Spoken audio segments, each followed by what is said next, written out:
Welcome or welcome back, beautiful souls, to the channel. I'm Chica, Conscious Mentor, and today I'm going to be going over how to become a Reiki healer step by step.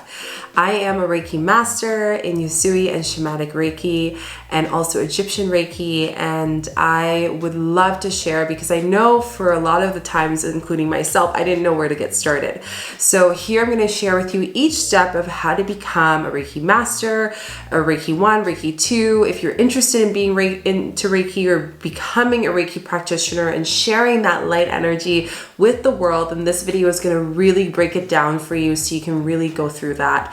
If you are interested in becoming a Reiki practitioner and going through the steps, I do attunements, so you can message me through Instagram, and you can also message me through my website and just let me know that you are interested, and I can kind of go from there. I do them at retreats, and I also do them one-on-one as well. So really excited to get into this video. Before we get into the video, make sure you give this video a thumbs up, like, subscribe, put notification bells so you don't miss a video. I do these videos every single week for you beautiful souls, and this is a space to help the healer, the person that's meant to help and support this new earth that we are creating, and also for those who are looking and longing for a community while they do their shadow work and their healing. Then this is a space for you. So really excited for that. If you're also interested in my one-on-ones and my retreats, you can get all that information down below. Let's get into what is the process of being a Reiki healer. And I think the first thing to start off is, what is a Reiki healer? So Reiki is broken down as Rei as in being light and Ki being universal.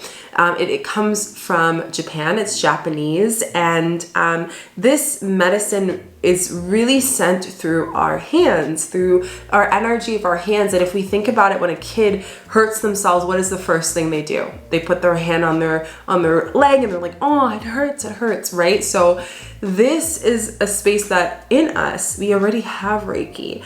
What this process does is that it brings up the volume of Reiki within yourself. And I honestly share with people all the time, I hope everyone is able to tap into their gifts, because the more that we can be conscious and aware of tapping into the gifts, the better it is for ourselves and for all those in the world. So it makes me excited when I hear that people want to go on this path and become a Reiki healer. So the first thing about Reiki is, first you want to find someone who's in alignment. And I think this is something that I wish I knew when I started my whole journey, is finding an aligned Reiki teacher. You know, when we think about it, we really want to do something, we just go into looking up in our city. And I spent a good 6 months before I did my first Reiki attunement, which is the first step to becoming a Reiki healer, which is the Reiki One. Now, Reiki One is basically an introduction to Reiki. So through this teaching, through this training, what you learn is, what is Reiki? How did Reiki get started? What is the history of Reiki? I think it's important for us to know, how did we find Reiki? And it made me really fall in love with this modality more and more. And even though I do work with other modalities, I'm a medicine woman, I work with various medicines as well as shamanic healing, Reiki is always a great tool to have underneath my belt within my other modalities. So it teaches you, what is Reiki? What is the history of Reiki? You will also learn the first 1 or 2 symbols of Reiki, which are quite sacred. So this is really important for you to be able to share this medicine to plants. Yes, you can give Reiki to your plants. You can give Reiki to objects. You can give Reiki to your food. I love to charge my cacao with Reiki. I love to charge food. If I'm making food for a group of family or friends, I'll charge it. And they get that love, they get that light energy and that nourishment of the food. And it really helps giving that universal energy and sharing it with the world. And of course, one of the reasons why you're watching this video is it will also teach you how to do Reiki for other people. Now, when you get this attunement, we go through a 21-day cleanse. So once you are attuned by a Reiki master, you have to be attuned by a Reiki master, and I'll share why that is. Then you go through a 21-day cleanse. What a 21-day cleanse looks like is for every day for 7 days. So 7 times 3 is 21. And 3 times every single one of your chakras are being cleansed, starting with the root all the way to your crown. So the first day of the cleanse, you're starting with your root. It's really just activating and charging those light codes within your root, and it goes through every chakra up and then does it again 3 times. What this does is it's attuning and it's integrating the attunement that you've received from the Reiki master. And in this process, this is a great time to create space. This is a great time to really journal. This is a great time to notice, what are some downloads? Is your clairaudient becoming more vocal? Are you getting more vivid dreams? You are relearning the increase of the attunement of your gifts. So the best way of explaining it is before the attunement, you're at 20%. Right? You're like kind of at that 20-30%, you're aware, and then you get this attunement and it goes up to 80 to 85% of your intuitive gifts. So you increase that a lot. How this is going to help you as a healer is when you're doing Reiki on people, is you're also going to be able to bridge your gifts with the Reiki and be able to guide that person in the healing that they need in that session and serving them in the most grounding way as possible.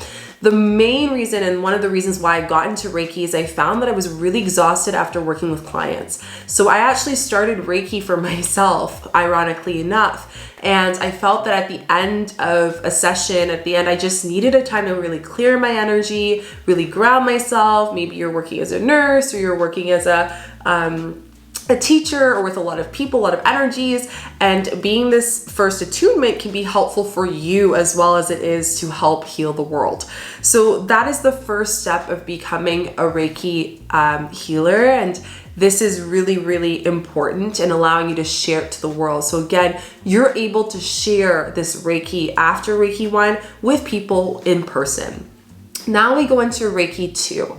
Now Reiki 2 I find is overlooked by some practitioners, and for me it really, especially considering that I do online and I do meditations and moon meditations and stuff, this is where Reiki 2 really helped me years ago when I started doing this and got attuned for it. So Reiki 2 is when you learn more about the medicine of Reiki. You're kind of fine-tuning the first symbols, and then you're also learning another symbol which allows you to do distance Reiki. Distance Reiki is just as powerful as having it in person. It's just a little bit different. And with this Reiki, what you are able to do is you can give Reiki to someone who's in another country, someone who's on a flight, maybe you're sending them some light for their travels.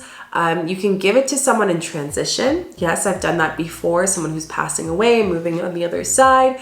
And something that people don't talk about and what has been taught to me through my shamanic practices is you can actually send Reiki to souls that are not in this plane. So this is distance Reiki. It's, removing that element of time where in the first Reiki, you can only do it in person with your plants, with people, but now you have the access, the symbol to allow you to do it distantly as well. So as a Reiki healer, what helps you here is you can start doing distance energy healings on Zoom, on, meditations, online, and it doesn't restrict you from the way that you can share this light in your healing. That is the main part of Reiki 2, and what helps you is the distance codes. You also recap everything in Reiki 1, which for me was really helpful because I remember when I did my first Reiki 1, it was really overwhelming. There was a lot of information and I was just processing it, and I was also getting attuned for the first time. So having this second attunement was just really powerful. I actually needed 2 months to integrate this. And I'm going to go over timing as well, which I would recommend for each one of those Reikis. As a Reiki master, I think it's so important that we integrate the new codes, the new symbols, and the practices that we're receiving in that. So that's Reiki 2. The last step is Reiki 3, or also known as the master level. Now, the master level, and this is something I'm going to just share openly with you guys. There's a lot of people who have Reiki 12, Reiki 15, Reiki, and I'm going to share something that my teacher taught me that really resonated. There's only 3 levels. Okay. And yes, there is more. There's always, as you guys know, spiritually, there's more dimensions. But for me, when I see a teacher creating like 10 10, 15 levels, Reiki 15, that to me is more about the money and less about the integrity of teaching. And I'll just be quite frank with it. So there's 3 levels that you see usually with the Reiki Healer. And I just want to share that. When I teach, there's only going to be 3 levels, because I want to make sure that you are able to go out there and heal and help other people and step with your mission of your legacy of how are you going to use this light energy to help others. And that's what I'm calling you to reflect on. What is making you drawn to start doing Reiki, to start being a healer of Reiki for other people? What is that intention from your heart? That is so important. And that is why it's important as a teacher to teach in an integral way. So the Reiki Master, what you're stepping into is, if you're interested in Reiki 2, this is where you're now stepping into the teaching role. So you want to teach people how to do Reiki. You want to teach, attune people. This is where the interest of level 3 or the master level will come in. So the master level here is where you get a specific, very powerful symbol. And this symbol is only meant to use when you want to attune people. Why is that? Because when you attune people through their 21-day cleanse that they get through Reiki 1, and they go through that also in Reiki 2, you are connected to them. Right? So you are also guiding them in the light force energy and the other dimensions through their attunement. So it's important to really respect this symbol and really respect the power of this Reiki Master symbol. And to be honest with you, when I went through the Reiki 3, it humbled me so much in the best way. When I mean humble me, it made me really realize the power of being a vessel for the symbol. Being a vessel for this Reiki, stepping into teaching. And to be quite honest with you, when I started with this, I had so many things come up with self-doubt. Can I teach people? Am I able to hold space? Am I healed enough for that? All of those things that come up, right? But at the end of the day, you really have to come into your heart and know that you will be ready to teach when you're ready. And it didn't take me until 8 months later after my attunement to then be like, I'm ready to be a teacher. So really take your time. There's no rush in every one of those steps. Reiki 1, Reiki 2, and the Master and Reiki 3 level. Take your time. Some of you might end up going to Reiki 1 and you'll be complete with that, and that's fine. And you just want to do in person, or maybe a few years later you want to do distantly, and you start to notice that mediumship is something that comes up as your gifts and you want to go to that Reiki 2. Maybe some of you will only go to Reiki 2 and you have no interest in teaching. It doesn't matter. Just find the path that's best for you.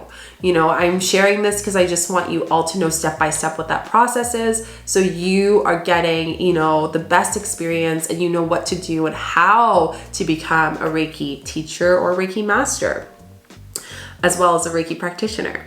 So that's really the steps of how to be a healer. I did go into some just tips for you as you go out there. The first thing is to find a teacher that is integrity and in work and has the space for you, and a teacher that aligns for your soul. If someone recommends you a teacher, you might not necessarily connect with that person, and that is okay. Just find the right teacher for you. Okay. The second thing that I will really suggest is giving yourself time for integration. One of the biggest mistakes I see a lot of people going and becoming a Reiki healer is they want to get all of the Reiki. They want to get the Reiki 2 right away because they want to be able to do it distantly, and they think that it's holding them back if they don't have the distant part. Please take your time. Okay, take your time. I really suggest, even after the 21-day integration with all the chakras after Reiki 1, giving yourself more time to practice with your plants, to practice with your loved ones, to practice with people, to start taking maybe 3 clients every week and then slowly getting more with that. Take your time, and the Reiki will transmute through you, and you're with your intuitive gifts. You'll know when the right time is to do the second level. Okay? And the last thing is be in the space of integrity, to know that one of the biggest misconceptions people have with Reiki, and I used to say this, is I am just a vessel.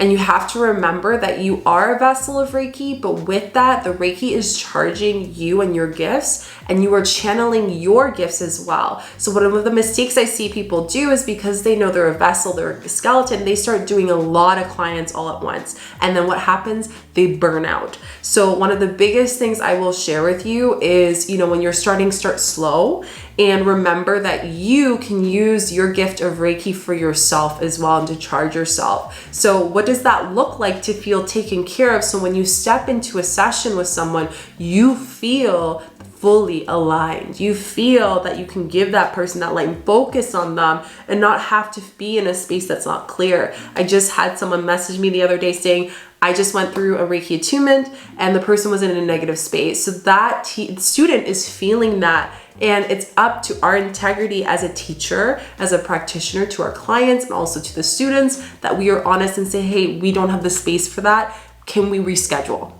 That's really important. And I would love to do a video on integrity and business and healing. I want to talk more about that. So if you would like to learn more about integrity, if you would like to learn more about your healing business, what would you like to learn? Let me know down below. I can support you.